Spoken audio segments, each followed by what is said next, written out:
Hello guys, welcome back to my channel, TMNJ. My name is Taras. I'm here to this video will be on astral traveling, how to astral travel. So when it comes down to mind you, at first I thought, let me just keep it towards my students, but then I looked at it like, no. I'm like, I want to talk about everything. Let me talk about how to astral travel, so given I go through these experiences. So when it comes down to astral traveling, it's not difficult.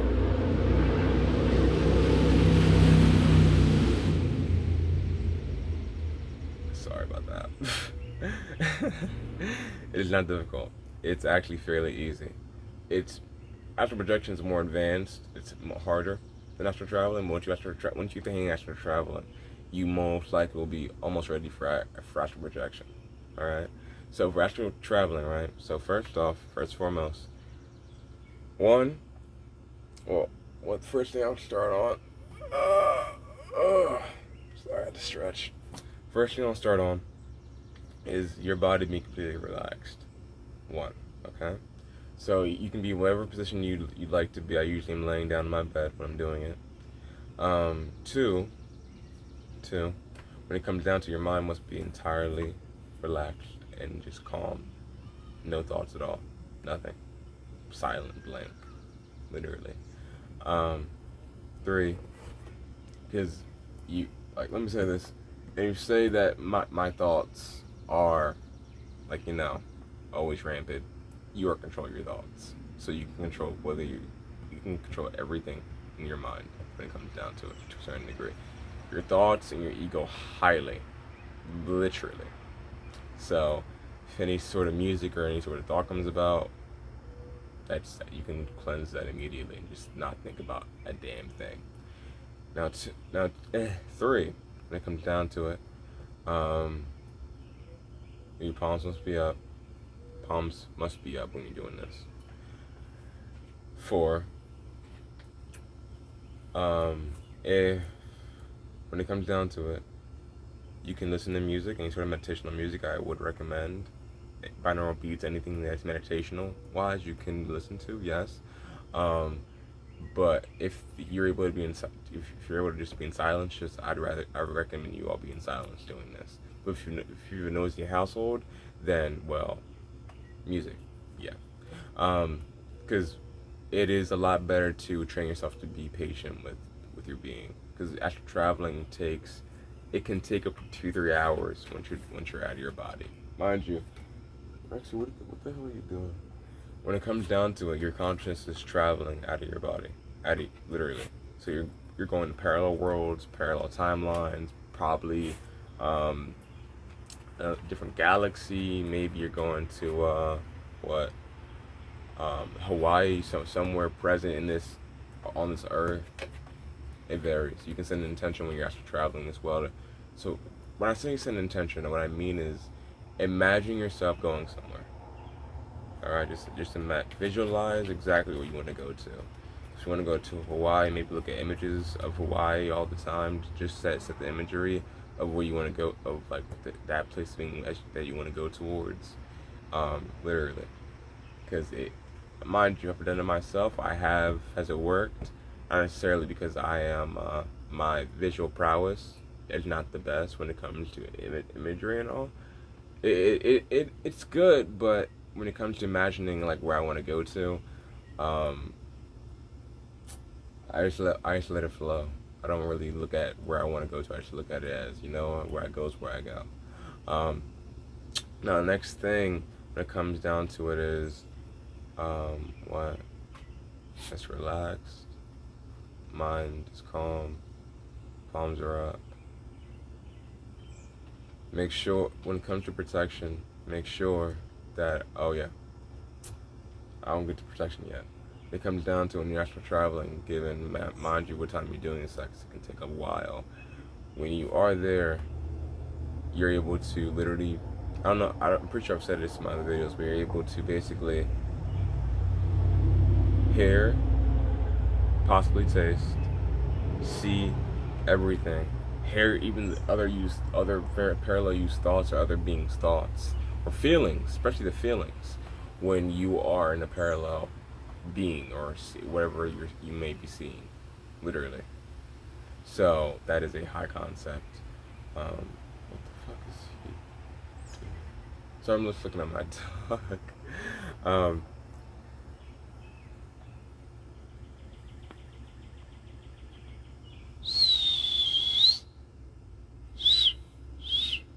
Hey, what are you doing?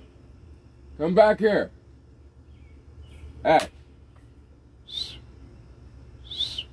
No. I knew exactly what he was planning to do. He was like, no. I'm not dumb. Sorry about that, though. But when it comes down to it, though, see, I described that, but I'm not going to describe it. Right?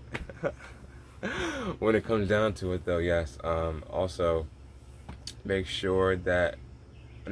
So, when it comes to you consciously being, like, traveling, right? I have never been woken up before, but I'd highly recommend you tell other individuals what you're possibly doing if you're at home with other individuals, because I'm hearing from my guides right now that it won't be satisfactory what will happen if someone tries to wake you up out of the experience. What actually happens at times that I've had when I have a bad experience is, because mind you, you'll have a variety of experiences, good or bad, it all varies. Given I don't set an intention where I want to go, I just go wherever my spirit where my consciousness just goes to.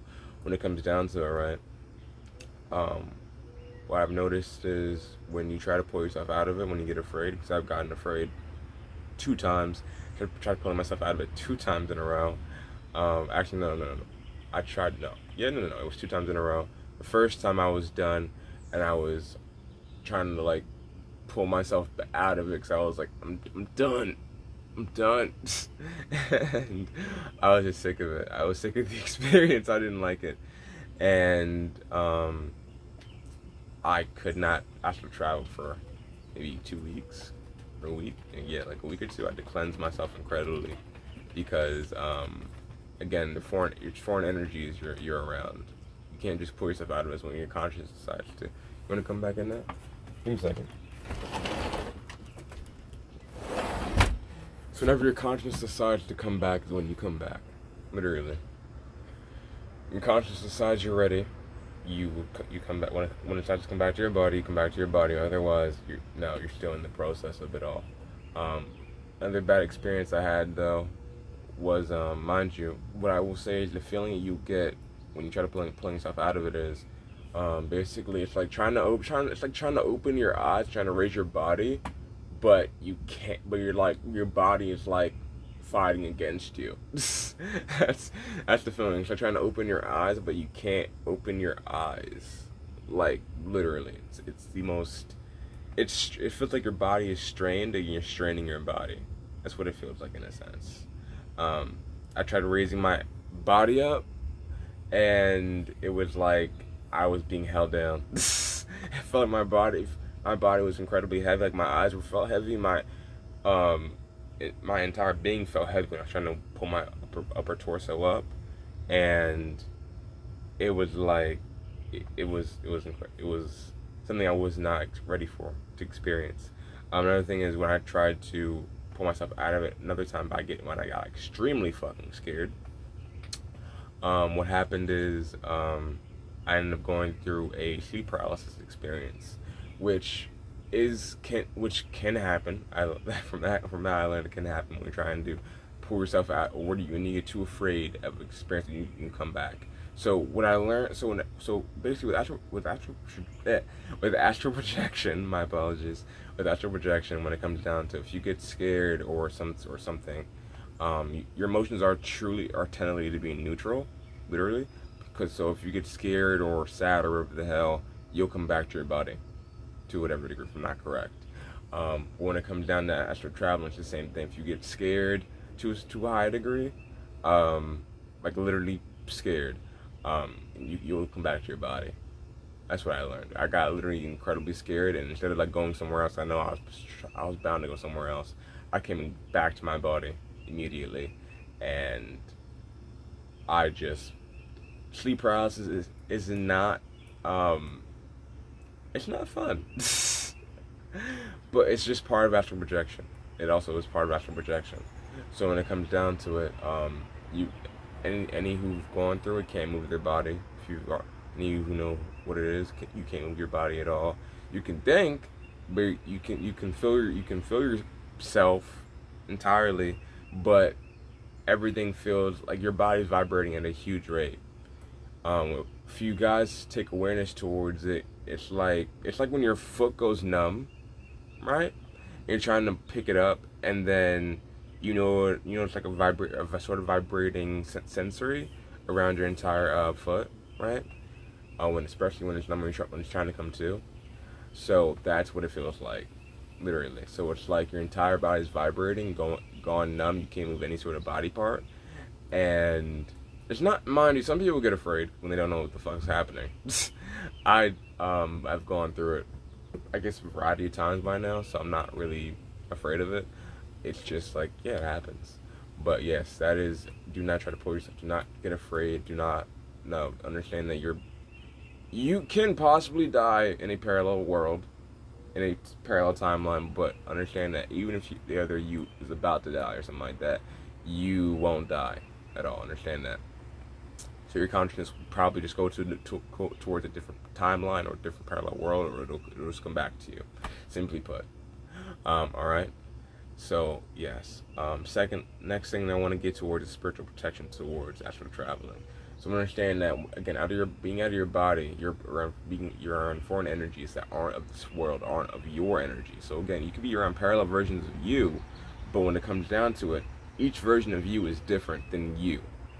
Literally, in every sort of form of way. I've been towards versions of me that are bald, versions of me that are older, like tall as hell, or a vast variety of me's. So when it comes down to it, understand that, hey, before you astral travel, it is best to cleanse your entire space of any sort of energies beforehand.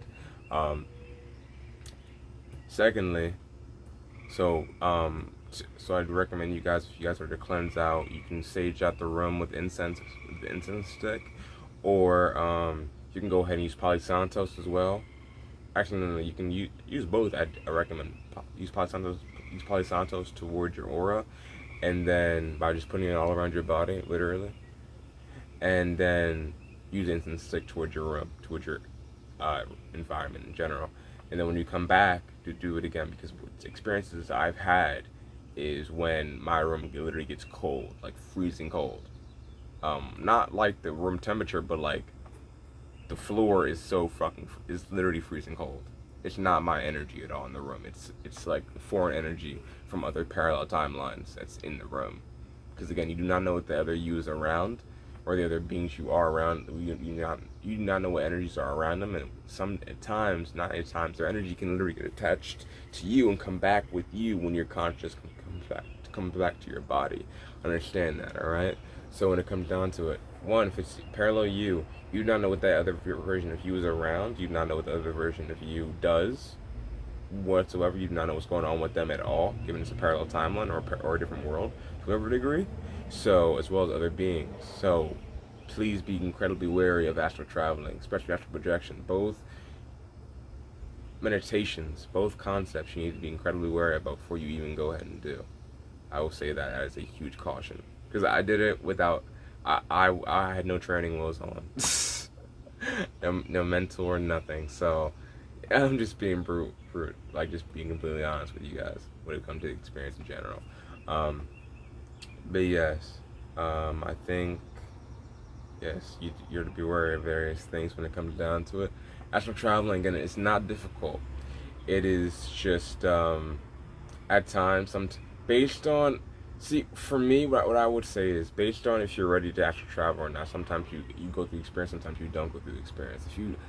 What I've heard from my students is, at times, mind you, if you're ready to do it, you'll get the experience at times, mind you, it depends. If you're not ready, it takes a lot of practice, I'll say that. It takes a lot of practice. And where you are in your psyche, where your belief system is and everything is with your psyche. So, yeah, a lot of it goes towards, like, are you literally psychologically ready for the experience at hand? Are you ready for it? That's what it really at times goes to. Are you spiritually and psychologically ready for it? If not, you might not get the experience, possibly speaking.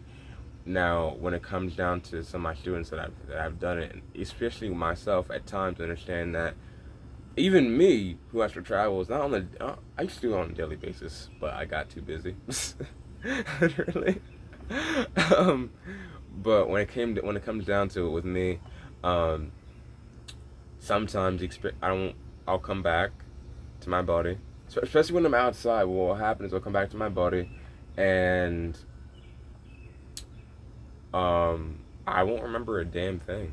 I'll just come back and I'll be like, okay, no, I was somewhere, but I don't know where the fuck I was. Literally. So sometimes you won't remember a single thing. Sometimes you'll come back and you'll just be like, what the fuck happened? Usually, what I've noticed that when I'm in my room doing it, I usually remember a lot of things that occur. Mind you, sometimes you see a variety of things that happen. So your consciousness can travel to different variety of places, different places that all like live through the entire experience. Sometimes though, you only remember see, it's a concept of remembering at times and also seeing. So at times you'll consciously see everything that's going on around you, right? Other times you'll literally be like just remembering all the things that happened. So sometimes you won't even like. It's like going through it, but you don't really see the images. You kind of just remember things. If you get what I'm saying, it's kind of confusing, right? But trust me when I say usually majority of the time you do end up seeing the images, everything that's happening, everything going on. But yeah, so please be aware of that. So if you don't see anything when you try to do it, when you try doing it with your body, and it's just black, whatever the hell, don't get frustrated. If you don't remember anything, don't get frustrated. It's all part of the process. I went through it myself. It's all part of it, literally. I would not recommend being outside doing it though, because I think being outside, you're around a lot of different energies, and when you're in your room, you're around literally primarily your own energy. So there's a huge differentiation when you're outside compared to being in your home doing it. So I would not recommend being outside. I've done it outside before, and the experience I was given was pretty short at times. Pretty short. Yeah. So with that being said, I think that's all that is for you guys to know about Astral Traveling. Patience, high levels of patience, no thoughts. Control your breathing. Breathe through your nose, only your nose, in and out. It's a lot easier. No noise. Well, meditational music or no noise at all. Yeah, that should be that for this video. I hope you guys have a very splendid day. So I love looking around nature. Like, I do this every video, right? But hold on a second. So I just love looking at the scenery. It is so beautiful. It is so beautiful. I love it. Even the plants. I love all of it. It's like, I do this all the time, but I just love showing it to you guys. It's just so pretty. It's just so beautiful. So beautiful to me. But yeah, that should be that for this video on Astral Traveling. Hope you guys enjoyed this video. Subscribe, leave a comment if you choose to. Like as well. Tell your friends about it, whatever the hell, you know. I love you guys. Jana.